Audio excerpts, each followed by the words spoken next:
They didn't understand the convention of experience you gain gives you levels.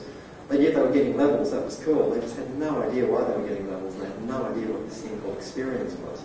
Okay, we could have done our tutorials a lot better if we'd actually taught them that back. In fact, I think we do mention it in one of the tutorials, but you know, we don't make enough point of it.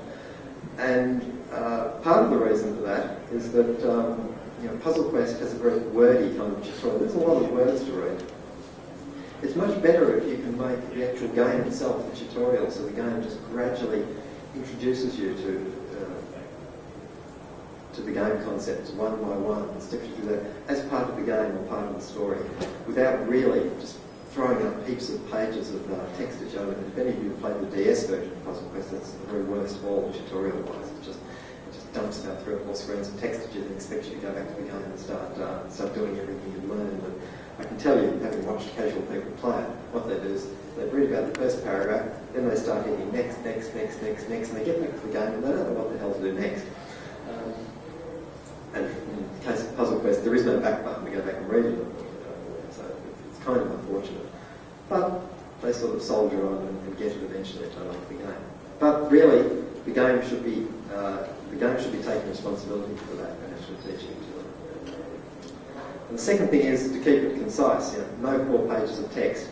If you can use one good line of text instead of one paragraph of text, use the one good line of text. You know, keep it short. People don't want to be reading War and Peace when they're playing these things. And if you can use voiceover, then by all means, if your budget allows it, it is much easier for people to hear something and remember it, you know, than to sort of read it and get confused over some of the words. It just seems to sink in better.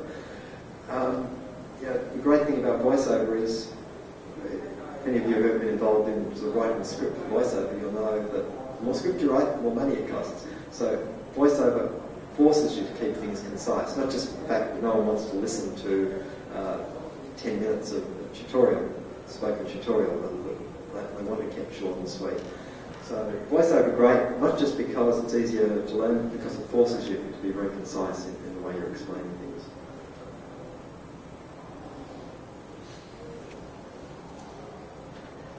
Sorry about the picture, I just didn't think of the picture of this page. Settings. And this applies probably more to the original IP side of creating games than it does to the licenses. I mean, if you're doing SpongeBob, for example, your game is going to be set in the SpongeBob universe. That's unavoidable. If you're doing Halo 4, it's going to be set in the Halo universe. You don't have a choice of setting. For an original IP, if you're actually creating a game from scratch and you want it to appeal to as many people as possible, just have a think about the setting. When I make a game into a sci-fi setting, I've immediately cut out a large number of female players. A lot of girls just aren't fond of a sci-fi setting. I think it's sort of a guy kind of thing. Similarly, if I put fairies into a game, you know, I'm going to chop out a lot of the male players.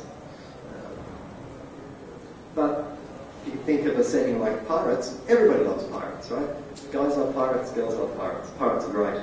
So just think of those settings if you're creating a casual game. Try to base it around something that's got as broad an appeal as possible. Nintendo is another really great example of that. You know, everybody loves puppies.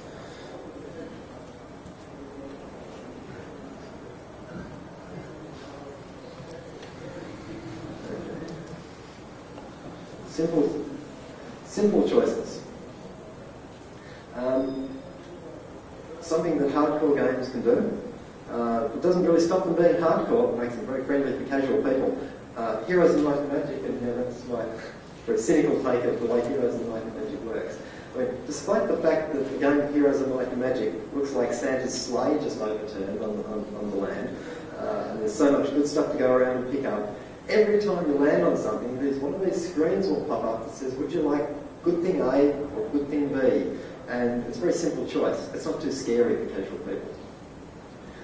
One of the areas in Puzzle Quest that we learned that casual people tripped up on was when given the choice, sort of a large choice about world events, without sort of, you know, just these simple little choices, and given a very large choice, they don't know what choice to make.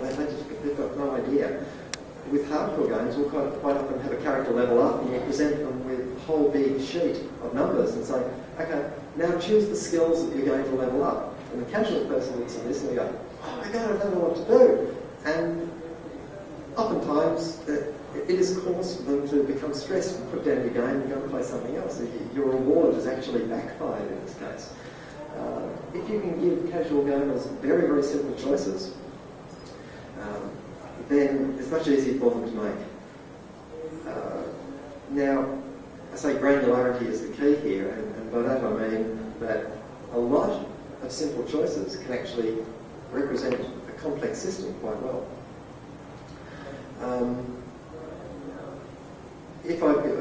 Heroes of Might and Magic, perfect example of this. You've got quite complex character builds that can go on, but each time you go on a level you get to choose one skill or another, but there are so many more decisions you can make along the way that affect the game. But each decision is a very simple A or B, and that's all.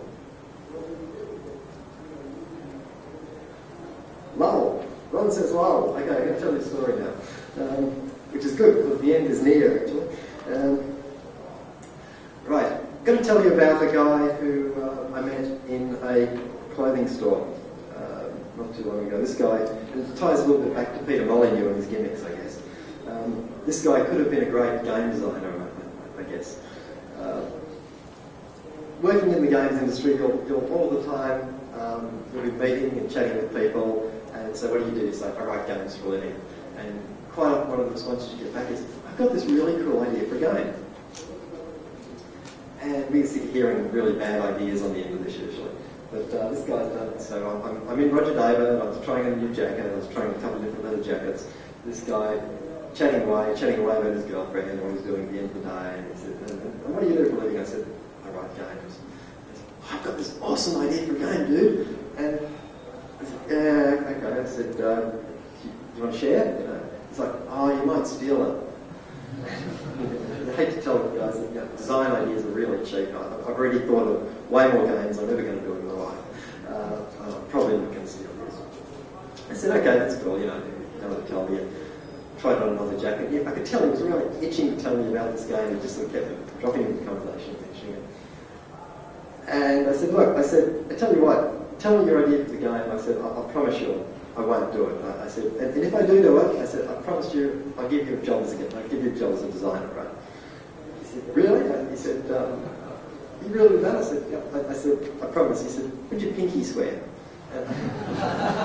I'm like, I'm sort of feeling uncomfortable at this stage because I really don't want to employ anybody who wants to pinky swear. Okay? I said, yeah, okay, I'll pinky swear. So we pinky swear in the middle of Roger David. And I said, okay, so tell me your idea. He said, well, it's really simple. It's like Grand Theft Auto, except it's in a women's prison with lesbians. And I swear that could have been straight from the mouth of Peter Molyneux. That was great. Needless to say, we're not doing Grand Theft Women's Prison anytime soon, so we didn't have to employ the guy who wants to pinky swear. But yeah, and part of the purpose of that little speech is just to show you a little reward structure. It's supposed to kick in about 40 minutes, which is actually about 50 minutes, Ron. That's cool. All right, back to the talk. Okay, light punishments is the next thing for putting some casual into your hardcore game. I'm still amazed every time I see a game, any game, hardcore or not, where when I fail, I have to go back and reload. I would honestly think, as game designers, we should just about be past that. Because when I go back and reload, what do? I want to go back and reload to the point just before I saved, ideally. So, knowing that, why isn't the game just auto-saving before difficult points for me? Why am I sort of stressing the player and making them think, do I have to save, do I have to save, do I have to save? That's all the time just taking him out of the experience of the game. There are hardcore people around who love this and who sort of can't live without this game mechanic in place. And we discovered that in Puzzle Quest. Puzzle Quest has no, all saves are automatic. Every time you lose, you're just told, oh, the ogre's chased you off you'll have to go back in and try again. It's very, very